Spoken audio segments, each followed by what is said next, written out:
Pemirsa, Direktorat Reserse Narkoba Polda Sumsel sama Satres Narkoba Polrestabes Palembang ngelakukan razia di dua tempat hiburan dalu yang berada di Jalan Teratai Putih sama Jalan Soekarno-Hatta, Kecamatan Sukarami, Palembang.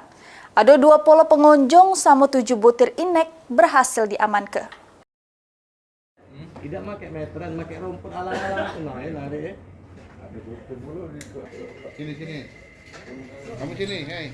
Tim gabungan Direktorat Reserse Narkoba Polda Sumsel sama Satres Narkoba Polrestabes Palembang balik lagi gelar razia di tempat hiburan dalu di dua tempat, ialah di Cafe Diary Jalan Soekarno-Hatta, Kecamatan Sukarami, sama beberapa kafe di Jalan Teratai Putih atau yang lebih dikenal dengan nama Kampung Baru Palembang pada Jumat 25 Juli 2025 dini hari. Nah, kau pegang ini. Ini sabu. AMP ya, ini sabu. Pakai kalau boy. Ini sabu. Ibu buka dulu tas, Pak.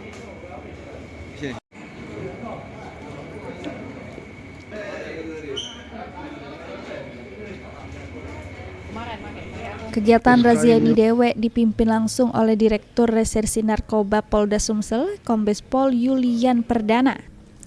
Samo Kasat Narkoba Polrestabes Palembang, Kompol Faisal Pangihutan Manalu, yang mana pas anggota datangi kedua lokasi razia tersebut, diduga informasi sudah bocor ke masyarakat sama pengunjung diskotik. Karena dua lokasi hiburan dalu tersebut sepi dari pengunjung, cuma ada beberapa gelintir pengunjung yang berhasil diamankan oleh petugas. Jeruk kegiatan razia yang dimulai jam 1 sampai jam 3 dalu, tim gabungan nemukan sebanyak 20 wong, ialah 4 wong betino sama 16 lanang, yang mana pas dilakukan tes urin di tempat, positif mengandung narkoba.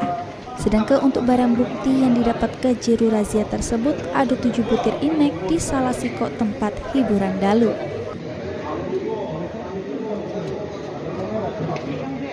Reserse Narkoba membackup Sat Narkoba Polrestabes.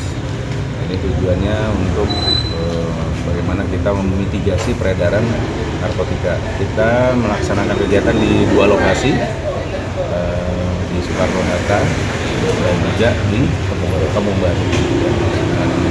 Dalam kegiatan ini kita menerjunkan personil 164 orang di dua lokasi ini.